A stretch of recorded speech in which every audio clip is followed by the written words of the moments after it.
Most of the recordings on this list were never meant to be seen by anyone. They're the last photos, the last messages, the last frames captured by hikers who walked into the wilderness, and the phones and cameras that came back out when they didn't. Some of these solved a mystery. One of them saved a life, and one of them has never been explained at all. One quick thing before we start.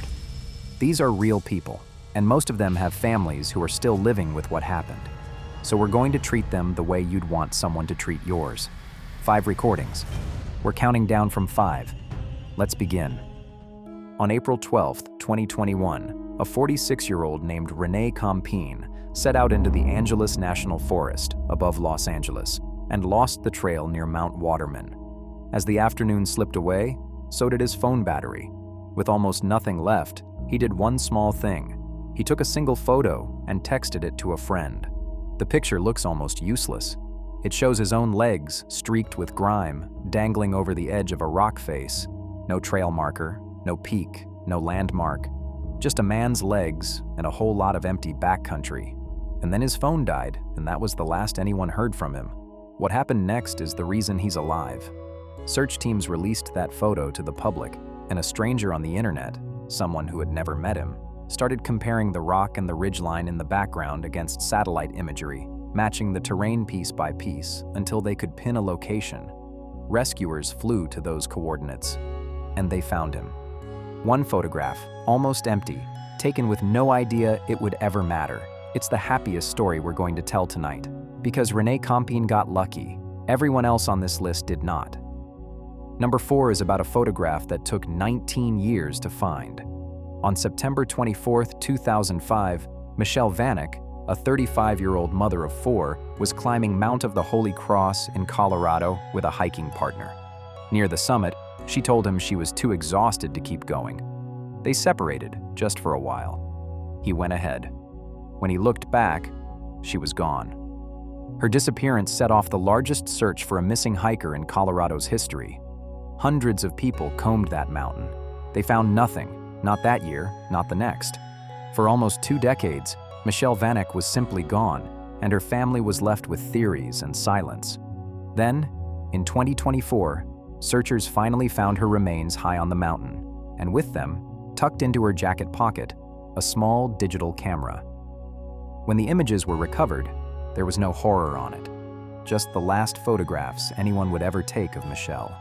Pictures from the summit, taken by her partner in the minutes before she sat down to rest, and they went their separate ways.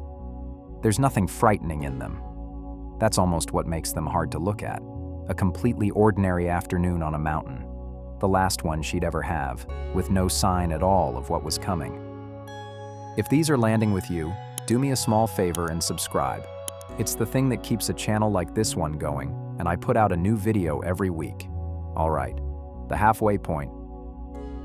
Number 3. Number 3 spent 26 years without a name. In the summer of 2000, in Olympic National Park in Washington State, someone made a grim discovery near the Solduke River. Human remains, still inside a sleeping bag, in a quiet stretch of the backcountry. There was no ID, no missing person report that matched. For more than 2 decades, he was a John Doe, a man who had gone into the woods to camp and simply never left. According to reporting on the case, one of the few things recovered with him was a camera. And for years, that camera, and the man himself, raised more questions than anyone could answer. Who was he? When had he actually died? Why did no one ever come looking? The answer finally came in 2026, when investigators used forensic genealogy, the same DNA technology that's been cracking decades-old cold cases, to give him back his name, Joseph Louis Serrao Jr., last seen in 1998. 2 years unaccounted for before he was even found. 26 more before anyone could say who he was. A camera that outlasted its owner by a generation, and a name that finally came home long after the man never did. Number 2 is, for me, the hardest one on this list. Not the scariest, the hardest. Geraldine Largay was 66 years old, hiking the Appalachian Trail. Her trail name was Inchworm. On July 22, 2013, in a remote stretch of western Maine, she stepped off the trail for a moment to go to the bathroom. And in that dense, unmarked forest, she couldn't find her way back. A few steps off the path, and the trail was simply gone. She didn't panic, and she didn't give up. She tried over and over to text her husband, George. Got off trail to go to BR, now lost. None of the messages ever sent. There was no signal where she was. So she set up a small camp, and she survived in that one spot for what investigators later determined was around 26 days. When the Maine Warden Service finally pieced her story together, they released what she left behind, and it included a note torn from her journal, meant for whoever found her. She wrote, "When you find my body, please call my husband George and my daughter Carrie. It will be the greatest kindness for them to know that I am dead and where you found me." She was thinking of them to the very end, trying to spare them the not knowing. And here's the detail that stays with everyone who reads this case. At one point during those weeks, searchers passed within about 100 yards of her camp. That close, and they never saw her. And that brings us to number one, the one that, in more than 10 years, has never been fully explained. On April 1st, 2014, two young women from the Netherlands, Kris, 21, and Lisanne, 22, set out on the El Pianista Trail in the cloud forest above Bouquet, Panama. It was meant to be a short walk, a couple of hours. They never came back. What their devices recorded over the days that followed is where this becomes one of the strangest cases in the world.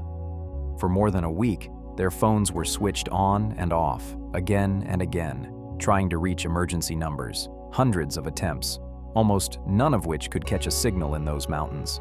And then there's the camera. Months later, a backpack was found on a riverbank, dry, with their camera still inside. On the night of what would have been the 8th day after they vanished, between roughly 1 and 4 in the morning, that camera took more than 90 photographs. Most of them are near total darkness. Rain, wet rock, the back of someone's head, a branch with plastic bags tied to it, laid out in the black. 90+ flash photos in the dead of night, deep in the jungle. And to this day, no one can say for certain why they were taken. A signal? A way to see the ground? Something else entirely? The official finding was a tragic accident. A lot of the people who've studied those photos have never been able to accept that. 2 hikers, a 2-hour trail, and 90 photographs of the dark that no one has ever been able to explain. Whatever those pictures were, a call for help, a search for a way out, or something we'll never understand, they're the last thing Kris and Lisanne left behind.